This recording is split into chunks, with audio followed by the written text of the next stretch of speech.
വഴുതക്കാട് സ്ഥിതി അതീവ രൂക്ഷമാണ്. കാര്യമെന്ന് വെച്ച് കഴിഞ്ഞാൽ തിരുവനന്തപുരത്തെ മലയോര മേഖലയിൽ നിന്ന് കടന്നു വരുന്നവർക്ക് സിറ്റിയിൽ ഒരു ബ്ലോക്ക് ഉണ്ടായി കഴിഞ്ഞാൽ അവർക്ക് തമ്പാനൂരിലേക്ക് എത്തുവാനും അതുപോലെ തന്നെ മറ്റു പ്രദേശങ്ങളിലേക്ക് വഴുതക്കാട് തൈക്കാട് ആശുപത്രിയിലേക്കൊക്കെ പോകുന്ന ഒരു പ്രധാന പാതയാണിത്.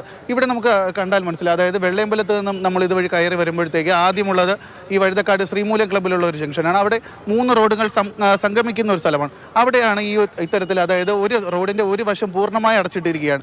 ഇവർക്ക് വേണമെന്നുണ്ടെങ്കിൽ ഈ ഒരു റോഡിൻ്റെ അതായത് ഓരോ ഭാഗത്ത് നിന്ന് ഓട നിർമ്മാണമായാലും ഈ കുഴിയുടെ നിർമ്മാണമായാലും ഓരോ കാര്യങ്ങളായിട്ട് പയ്യെ ചെയ്ത് തീർക്കാവുന്നതാണ്. പക്ഷേ ഇവർ ചെയ്തിരിക്കുന്നതെന്ന് വെച്ച് കഴിഞ്ഞാൽ ഒരേ സമയത്ത് തന്നെ ഇവിടെ ഏകദേശം 10 അടിയോളം വരുന്ന കുഴികളാണ്. ഒരു 50 മീറ്റർ ഗ്യാപ്പിൽ 10 അടിയോളം വരുന്ന കുഴികൾ എടുത്ത് നിരത്തിയിട്ടിരിക്കുകയാണ്. അതായത് ഈ വഴുതക്കാട് മുതൽ വെള്ളയമ്പലം വരെയുള്ള കാഴ്ചകൾ എന്ന് പറയുന്ന ഒരേ കാഴ്ചകൾ ഇത്തരത്തിൽ കുഴികൾ എടുത്ത് നിരത്തിയിട്ടിരിക്കുകയാണ്. നമ്മളിവിടെ നിന്ന് ഈ അതായത് വഴുതക്കാട് നിന്ന് തൈക്കാടേക്ക് പോവുകയാണെന്നുണ്ടെങ്കിൽ അവിടെ നമുക്ക് ഈ ഒരു ക്ഷേത്രത്തിൻ്റെ സമീപത്തായിട്ട് നമ്മുടെ കേരള ക്രിക്കറ്റ് അസോസിയേഷൻ്റെ ഭാഗത്തേക്ക് പോകുന്ന റോഡിലാണെന്നുണ്ടെങ്കിൽ ആളുകളൊക്കെ തന്നെ വീട്ടിൽ കിടന്നുറങ്ങിയ സമയത്തും ജോലിക്ക് പോയ സമയത്ത് അവരുടെ വീടിൻ്റെ മുന്നിലുള്ള ഓടയ്ക്കായി കുഴിയെടുത്തു.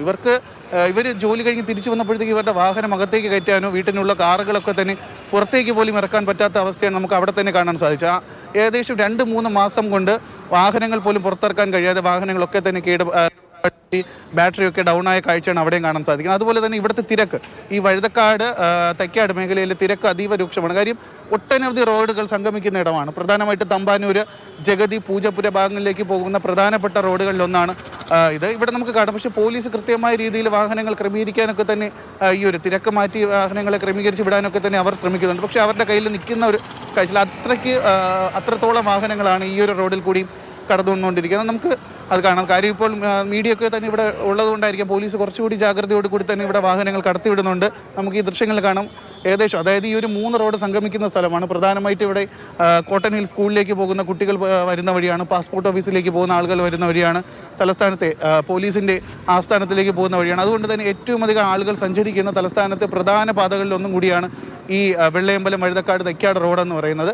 ഇവിടെ നമുക്കിവിടെ കാണാം. അതായത് ഇവിടെ ആളുകൾക്ക് ഒന്ന് ക്രോസ് ചെയ്ത് അപ്പുറത്തേക്ക് ജോലിക്ക് പോകണമെങ്കിൽ തന്നെ ഇപ്പുറത്ത് നിർത്തിയാൽ മാത്രമേ ഇവർക്ക് ഈ ഒരു റോഡ് അതായത് ഈ നമുക്ക് ബേക്കർ ജംഗ്ഷനിൽ നിന്ന് മുകളിലേക്ക് കയറി വന്നു കഴിഞ്ഞാൽ വെള്ളയമ്പലത്തേക്ക് പോകുന്ന റോഡിൻ്റെ ഇടതുവശത്തുള്ള റോഡാണ് ഇപ്പോൾ പൂർണ്ണമായും ബ്ലോക്ക് ചെയ്തിട്ടിരിക്കുന്നത്. അതായത് നമുക്ക് ഇവിടെ നിന്ന് ഈ വെള്ളയമ്പലത്ത് നിന്ന് വഴുതക്കാടേക്ക് വന്നു കഴിഞ്ഞാൽ വഴുതക്കാട് ഒരു വിമൻസ് കോളേജിൻ്റെ സമീപത്തോടി താഴേക്ക് ഇറങ്ങുന്ന റോഡ്, ആ ഒരു 1 വേ റോഡ്, അതും പൂർണ്ണമായി ക്ലോസ് ചെയ്തിരിക്കുന്ന അവസ്ഥയാണ്. തിരികെ കയറി വന്നു കഴിഞ്ഞാൽ ഇവിടുന്ന് ഈ വഴുതക്കാട് നിന്ന് വെള്ളയമ്പലത്തേക്ക് എത്തണമെങ്കിൽ അതായത് 1 കിലോമീറ്റർ സഞ്ചരിക്കേണ്ടതിന് നമ്മളിപ്പോൾ ഏകദേശം 4-5 കിലോമീറ്റർ സഞ്ചരിച്ചാൽ മാത്രമേ എത്താൻ കഴിയുള്ളൂ. പുറത്തുനിന്ന് ഒരാൾ എത്തിക്കഴിയാം. പുറത്തുനിന്ന് ഒരാൾ നമ്മുടെ തലസ്ഥാനത്തേക്ക് എത്തിക്കഴിഞ്ഞാൽ അവർ തീർച്ചയായിട്ടും വഴി ചുറ്റിപ്പോകും.